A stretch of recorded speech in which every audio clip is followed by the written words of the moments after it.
there's anything either of you would particularly like to talk about tonight, you're welcome to put it on the table. Or anything you want help dealing with, or anything at all. Otherwise, I'll just open up and see what comes out. I imagine people will roll in a little late tonight.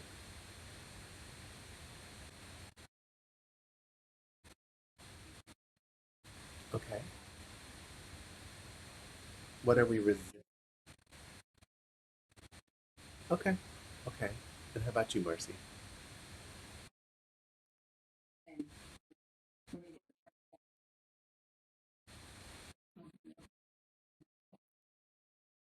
Mm-hmm. Okay. Okay. All right. So let's even things out a little bit and give people a chance to join, and then we'll talk about that a little.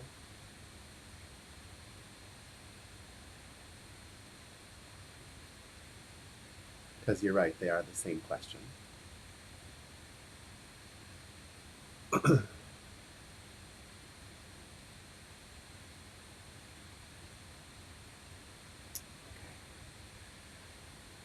So let's just let the dust settle a little bit.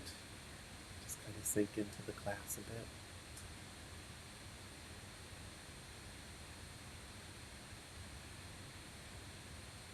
Just let yourself be in the room.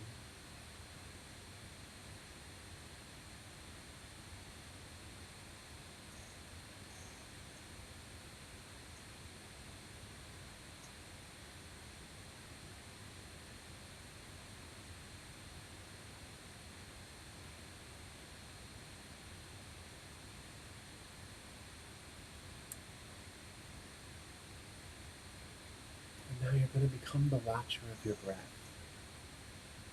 So for anyone new tonight, the way we meditate in this class is you place your attention high in your body at the forehead and crown. You keep your eyes open and you just let them fall to a spot on the desk or the floor in front of you, just to get them out of the way. And then you begin to breathe. As you breathe in, you are right there with that inhale. As you breathe out, you are riding that exhale all the way down. And you're paying so much attention to your breath, to the expansion of your rib cage, to everything involving the breath, that you're even aware of the little gap of nothing space in between the inhale and the exhale, and in between the exhale and the inhale. Let's do that for just a little while, and then we're going to talk a bit tonight. Just watch your breath.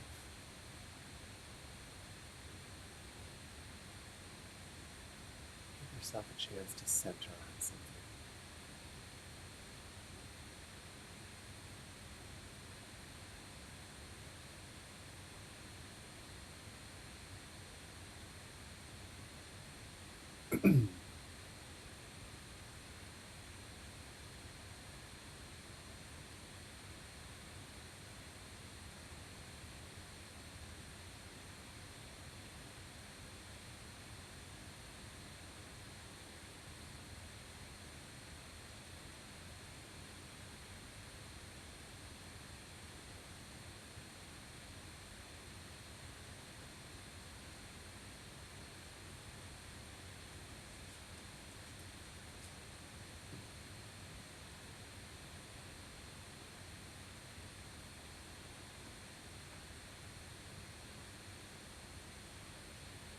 Let yourself slow way down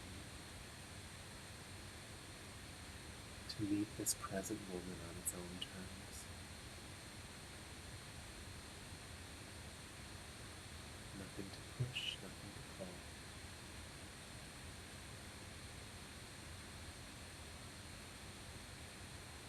Just be in this moment of time and space and breathe.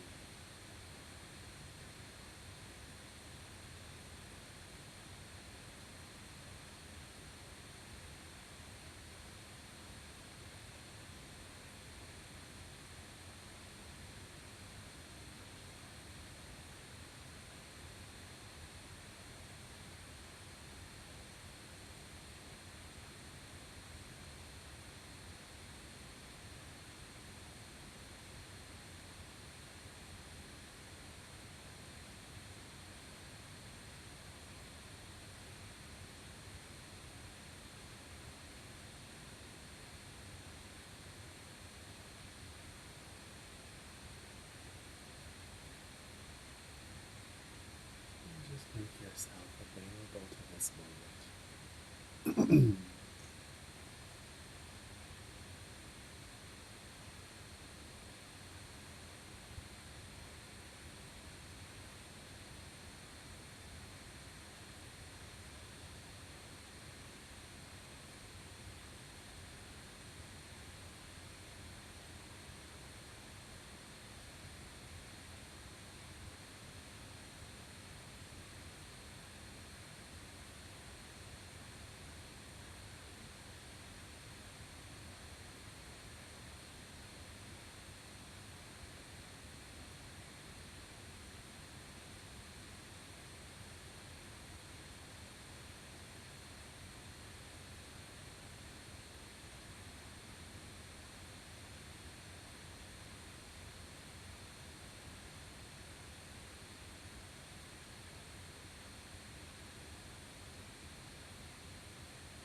talk a little bit.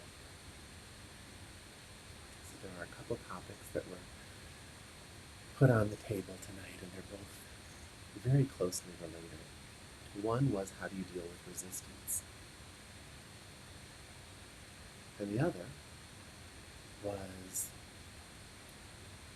how do you let go when you're kind of at one of those final steps and just sort of let go and I think do the things that you know you need to do? Correct me if I'm wrong. They're both forms of resistance. First, you have to understand it. You know, it's a fear, which I think you know that much.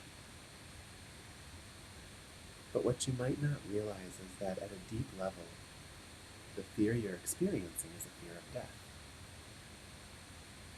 You might think it's about losing some opportunity in your life or something going wrong, but it's actually a fear of death.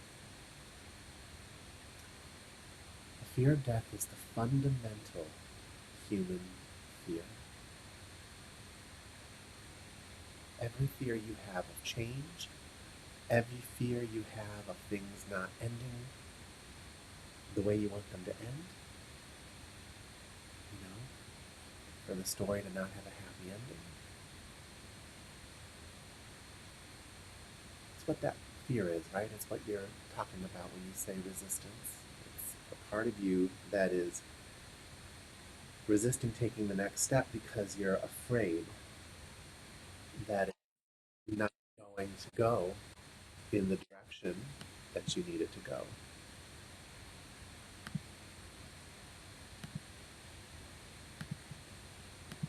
Sorry, just muting. I'm not going to share my screen. Okay.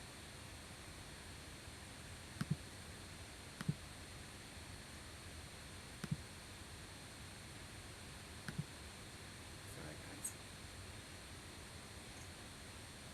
So, at the end of the day, this fear is something very primal.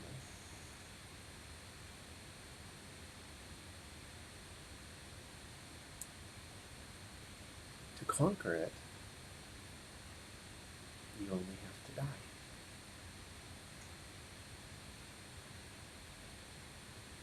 What does that look like? That means you have to let go of everything. Everything you think you need to achieve, everything you think you need to become, every relationship in your life. At a deep, deep level, you have to step into a place where it's over. And you have to find yourself there.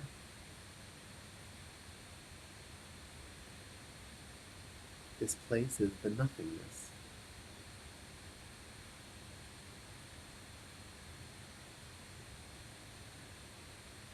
Most people in a meditation class, they start to feel the emanation of that nothing space. they never really walk through the doorway. They never really let it all in. They never really let go of all the things they think need to happen in their life, all the ways they think things need to be.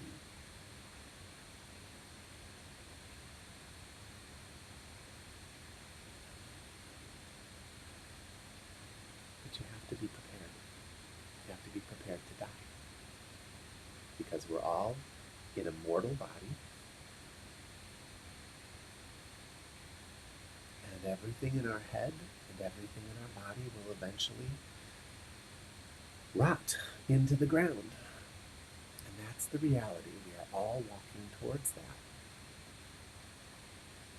And you have to come to a place where you've already let go of everything you're going to have to let go of.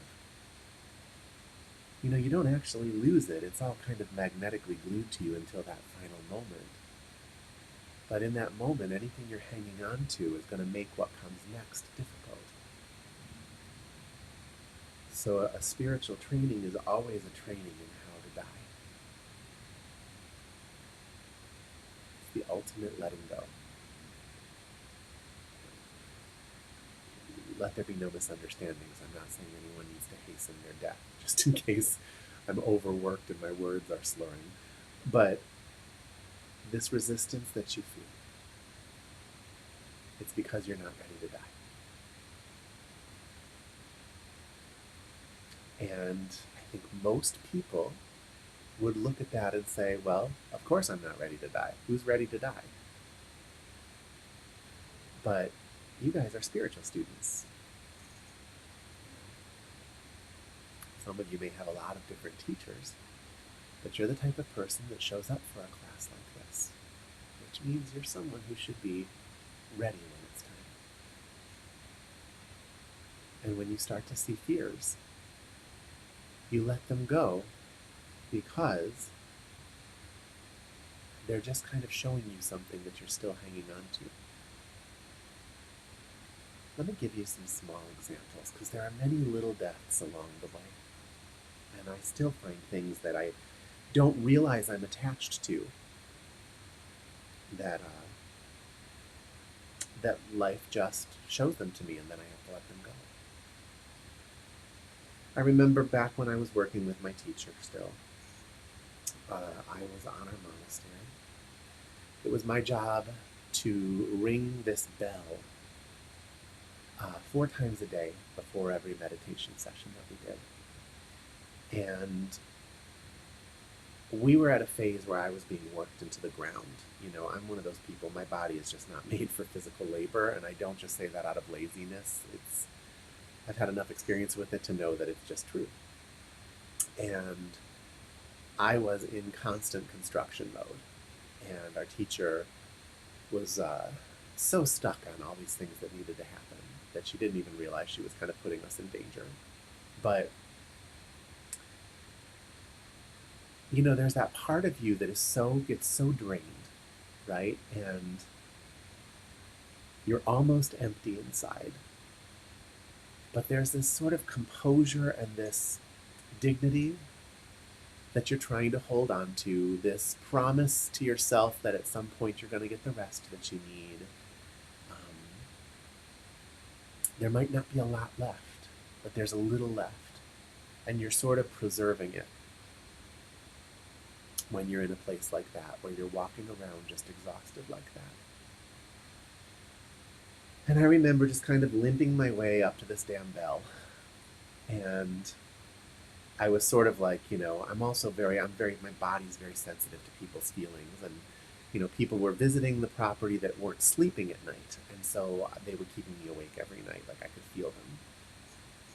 So I hadn't slept in days. I was doing construction work like all day long, and not getting any days off, and walking up and ringing this bell.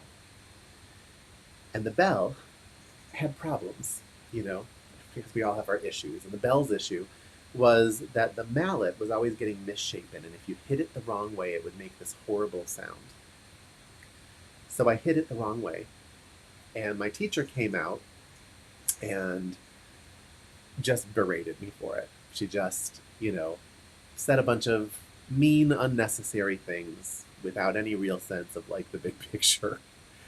And it was funny. It was like in that moment, I thought I was completely empty. But something about being further just kicked down knocked the last bit of water out of my well. Like just this little piece I was still holding on to of dignity and the possibility of rectifying something that is going wrong, or it was just gone. I was too tired to keep it in my hands, and it was kicked out of my hands. And in that moment, when the last drop of water was gone, when the last shred of dignity was kicked out of my hands, all my energy came rushing back. And suddenly the entire situation just seemed comical and funny to me.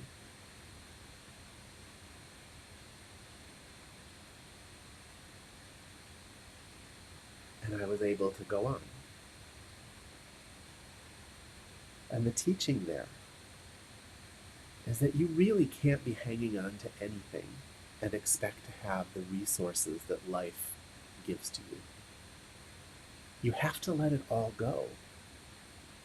That clinging to try and not lose anything, that's what's keeping all the forces of this universe from filling you back up and giving you the strength to move forward. So you can't be afraid of loss and have those resources. The two things cancel each other out.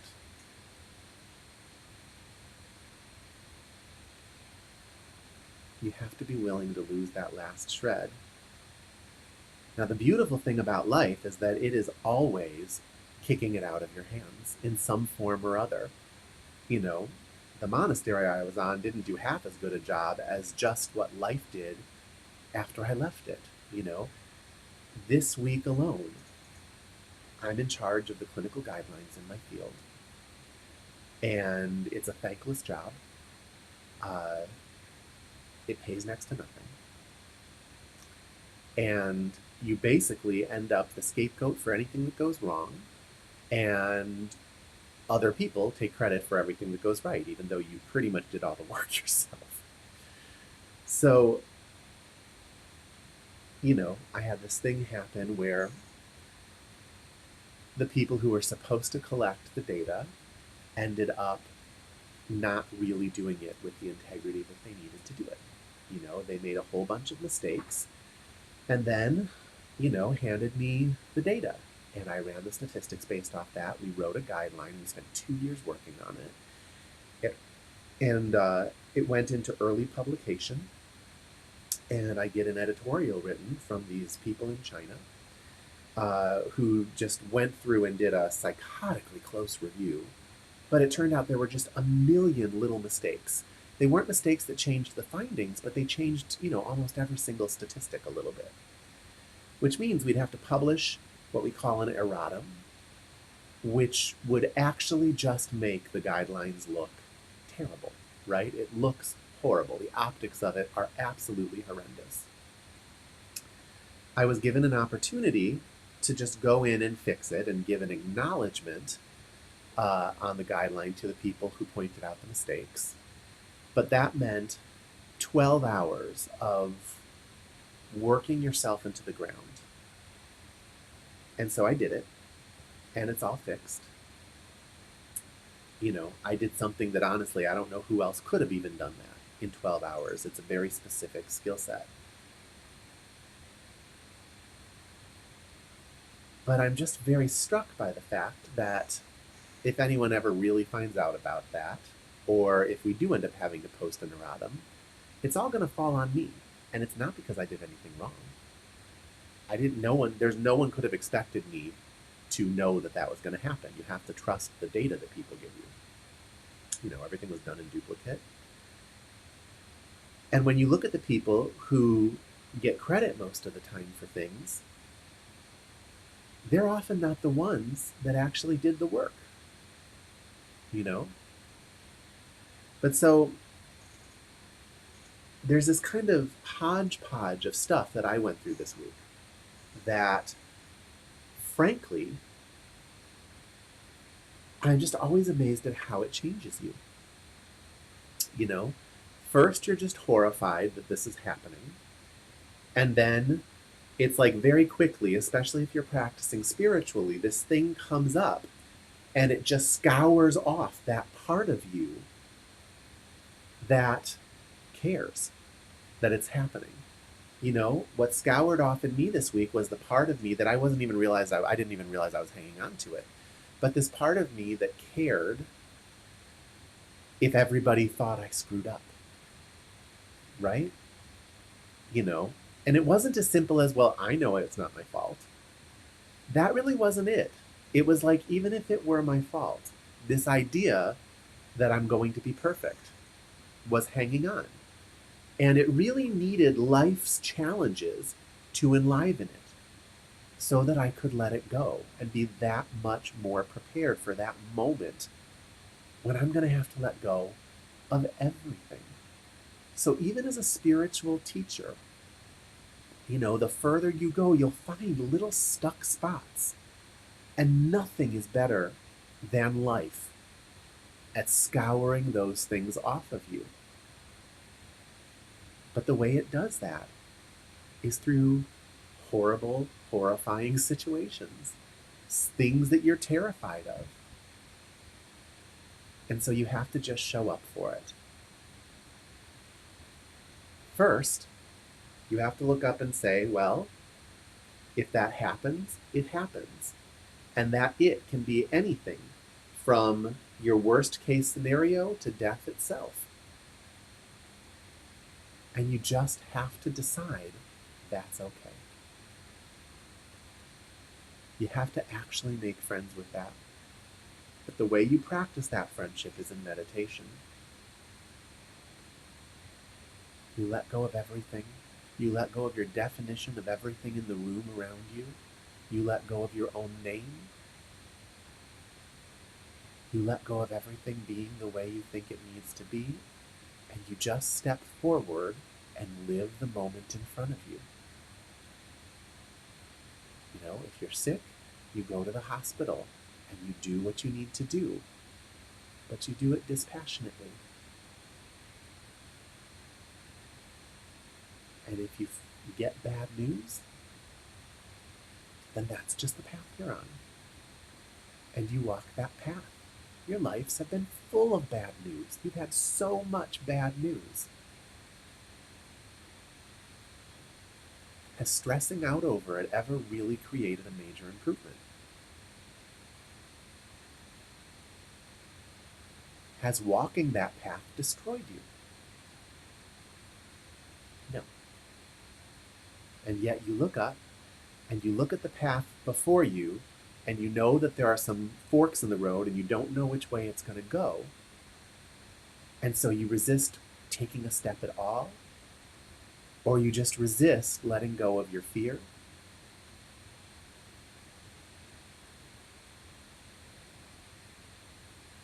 You'll exercise whatever control you have, but there's a lot you don't have any control over. The best thing you can do is throw your arms wide open and just walk forward. And that's what I did. I spent 12 hours cleaning this up. About 8 hours into it, I got a call basically making it look like it's, all going to be in vain and we're going to have to publish this erratum. And I said, okay, well, we don't know for sure. You're going to have some conversations. So the only thing I can think to do is continue working on this as if it's going to be okay. And I got lucky. Okay? And we can get into all the new agey silliness of like, well, you were sure it was going to be okay, and so you manifested that okayness, and so that's why you don't have to be afraid. Push all that crap out of your head. Accept not being okay.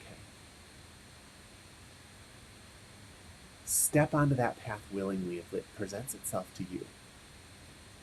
And what you're going to find is that the light of your awareness, when you don't restrict where it can shine, makes everything the same. Your worst moment, your best moment, they're all the same. You know, I'm very close to someone who's basically never suffered in his life. And because of that, he's a weak, floppy mess. He can't get anything done in his life. Who's to say what good and bad is? You know, I won't stay on these guidelines forever. It's an abusive relationship at best. But when I look back on it, I'm not going to neglect to notice that those difficulties made me grow in ways that I don't think I could have otherwise.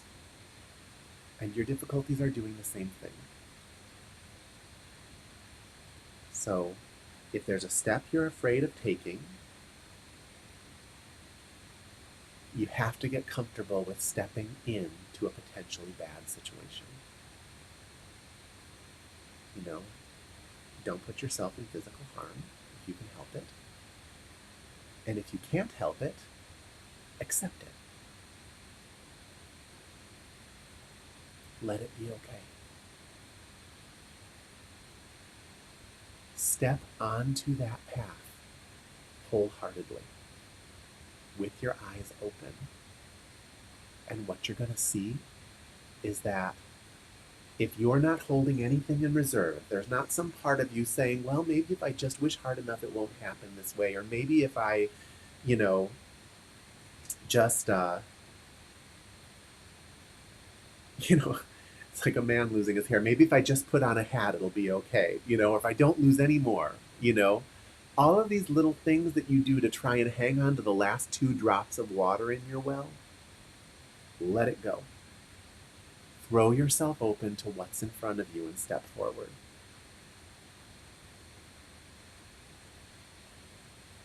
If things are aligned for it to happen, it's going to happen. And if things aren't aligned for it to happen, it's not going to happen. And that's okay. Because if you're wide open, you're going to learn what you need to learn from all of that. Whether it happens or not doesn't matter. It's all going to rot in your head in like 40 years. It doesn't matter if you succeed or fail. It doesn't matter if what you're walking into kills you. You're going to die anyways. Die awake. Die with your feet firmly planted on the ground, on your path. Live in the integrity of that. And at least you'll die full.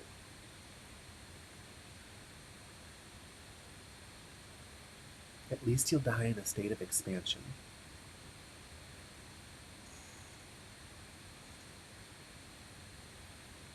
So that's the lens that abolishes resistance. It's a hard pill to swallow for some people.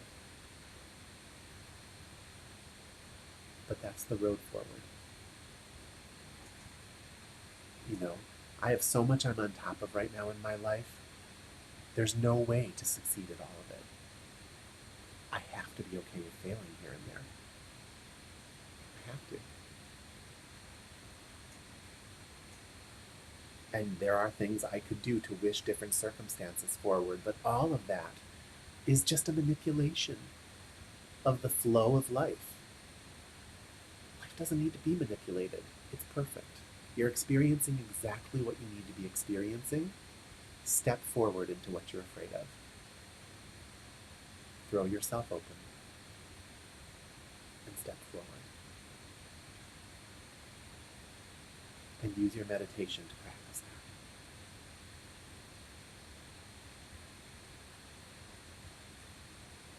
that. I hope that translates into something useful for you. It's easier said than done.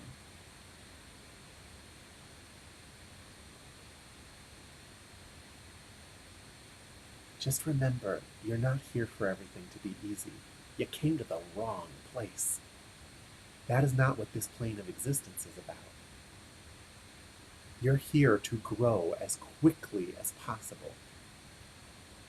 You're here to be stretched, scoured down, put through the fire. There are much easier planes of existence than this one. You came here to go through what you're going through. Give in. You gain nothing by resisting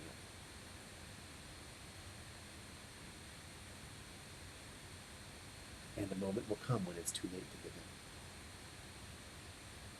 in. And you'll wish you had.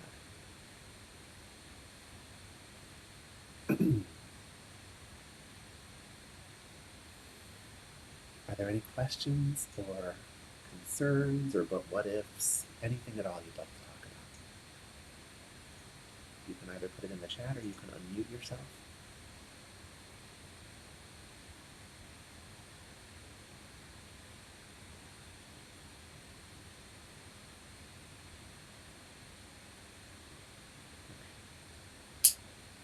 So let's spend a little time in meditation. Let's see. We got some chat. Something fretful happened today. I needed to hear this. Oh, great. Okay. And then someone is asking, how does manifestation fit into this? Well, it's true. Everything you read about manifestation is true. The things that you place your attention on are what manifest in your life. But the majority of how people approach manifestation is from a place of rejecting what they don't want. So they decide to just look at something different in their life. Some kind of visualization, some kind of certainty that something is going to come about. Here's the problem with that.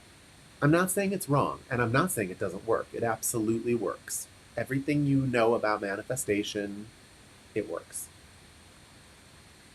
The thing is, you have no idea what you need. If you knew what you need, you'd be a much happier person by now. You've been trying to get what you need for a long time. It's like you think you need this kind of job, then you get it, and mostly it's still the same stuff. You think you'll be happy when you finally find a spouse. You get it, and it's still you, but now you've got a spouse. You think you'll be happy when you get the right house. None of those things fix anything. None of those things have ever fixed anything. And the part of you that wants them isn't you. It's your personality. It's this thing that you're just trapped under.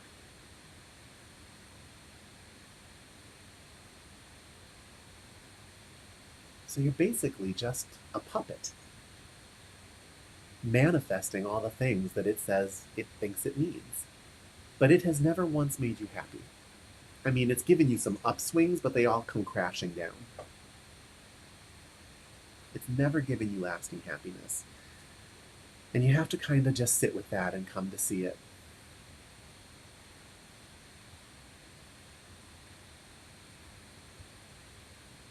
Better than manifestation is to throw yourself wide open to the moment you're living,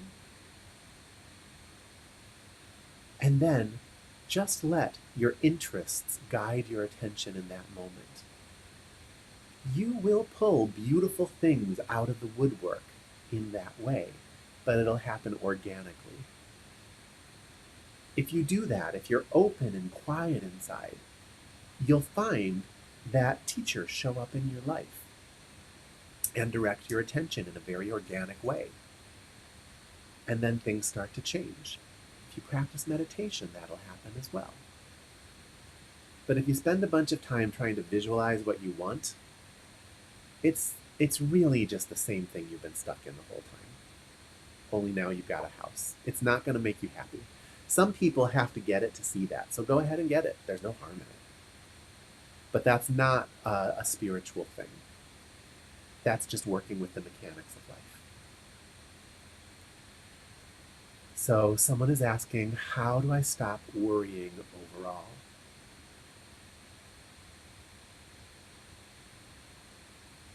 Well, in the beginning, that's difficult, right? In the beginning, you just have to practice meditation and actually give yourself a little space from the stories in your head. Here's what happens when you practice regularly. You start to slip into these moments where you're not thinking about your personal story. And in that moment, if you're smart, you're going to realize, in this moment, I'm okay. In this moment, all the things I'm worried about are not a problem because I'm not focusing on them. It lifts off of you. When you're back in the worry is going to tell you don't have time to meditate.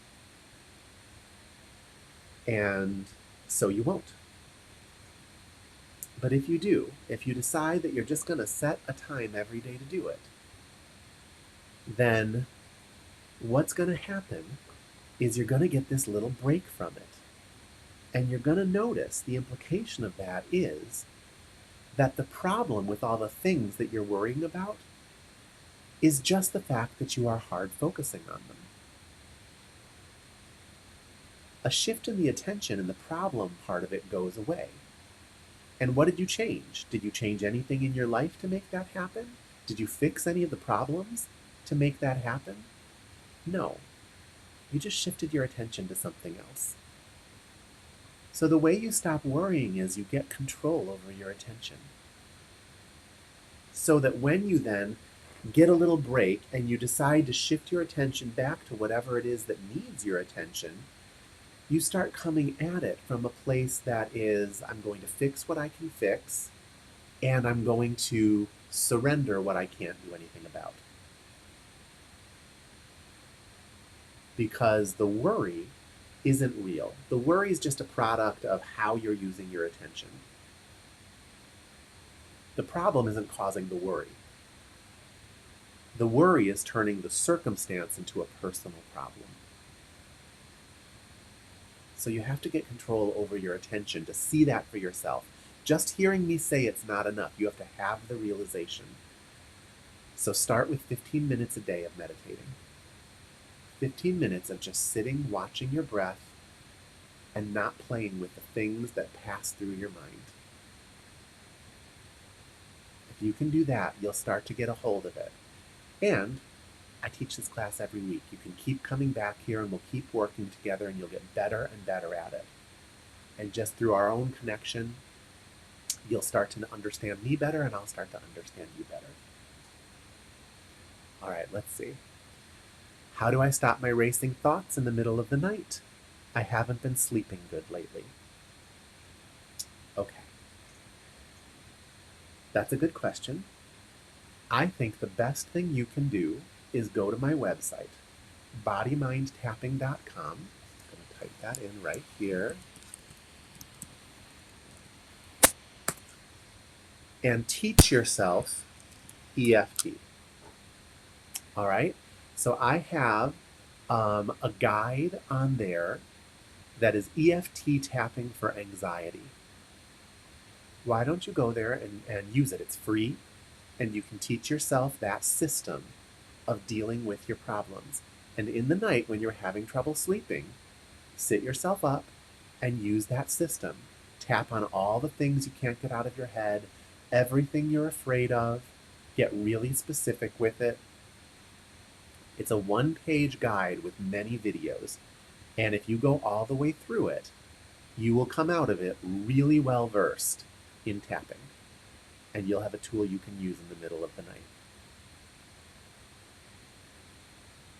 And yes, Amrita, I agree. Manifestation is living in the future again while we need to be present in the moment. Absolutely. Bravo.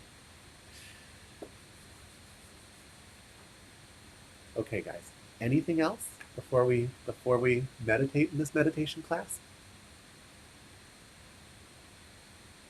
It's all great. I'm happy that you're interacting. I think this is actually what I've been hungry for since I started teaching online. Okay. So let's just meditate for a little while. All right? So again, you're going to place your attention at the forehead and crown. You're going to keep your eyes open, let them fall to a spot on the floor in front of you. And you're going to begin by just focusing on the breath. As you breathe in, you're right there with that inhale. As you breathe out, you're just following that breath out. And just let it be that simple. Let go of everything else. When the mind comes in to take you away, just return to the breath. Return to the breath. Return to the breath.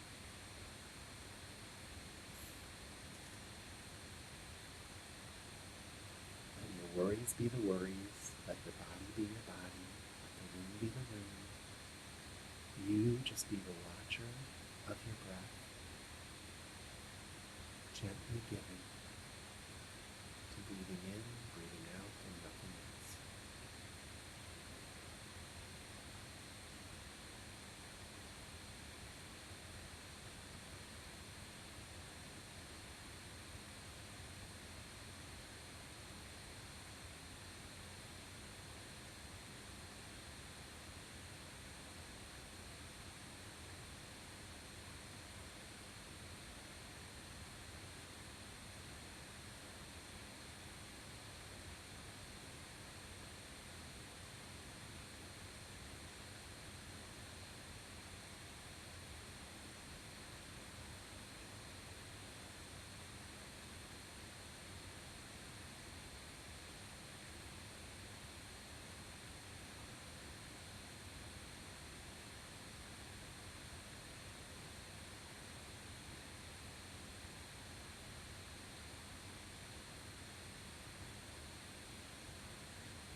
Just let it all go.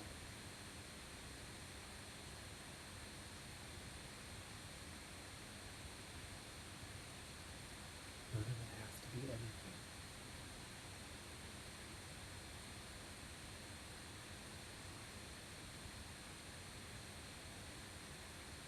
And if this is your last moment on earth, so be it. Leave with your eyes and your heart wide open.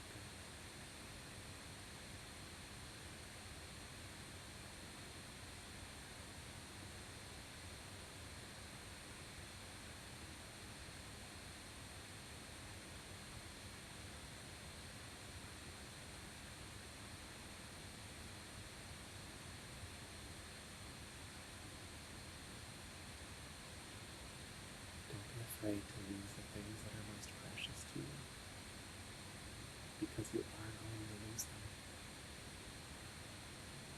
You might as well let go of it now. All leaves our hands at the end of our life. So let go of it now and be free.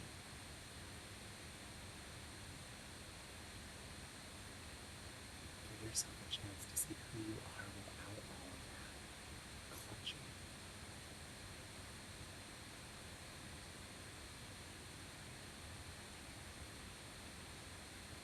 You actually have more to give to it.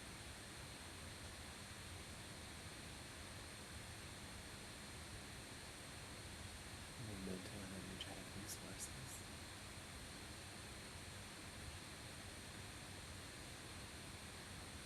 But you gotta let go of that last drop.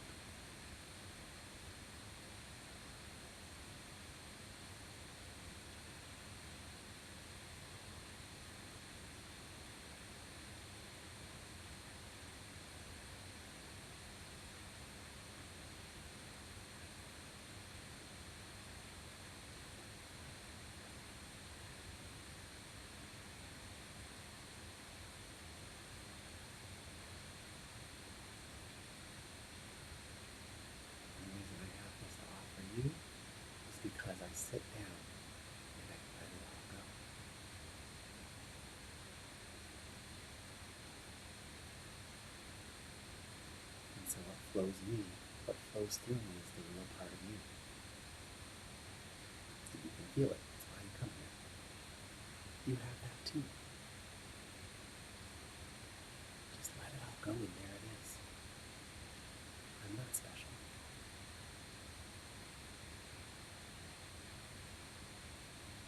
On my best day, I'm nothing at all. So let it all go. Be nothing.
This week, I want you to practice letting go of that last drop. See if you can get there once a day. Or at least get to the threshold of what you're able to let go of. And just be right up against it.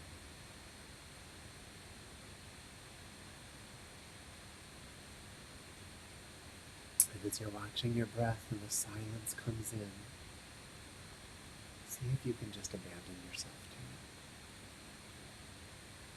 Just let go of every cell of your being, every story in your life,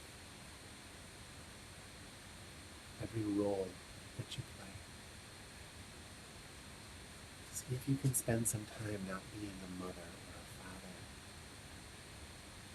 or an employee or a man or a woman or a Chelsea or a Marcy or an Ella.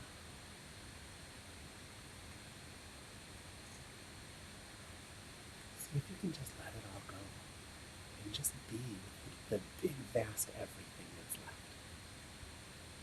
Because that line between you and it is an illusion. And if you can let go of it, if you can just let it all go, you can experience the divine love and freedom that keeps this entire universe in circulation.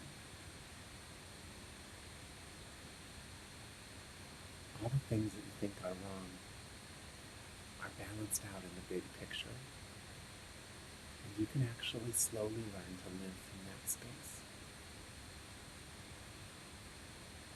Maybe not 100% of the time, because you'd evaporate, but a lot of the time. And you can open up into it and just let the reality of it all fill you back up. See where you can get to this week, and then feel free to bring it up next week and we can talk about it. Of course, my pleasure. All right, everybody. Anything else before we go?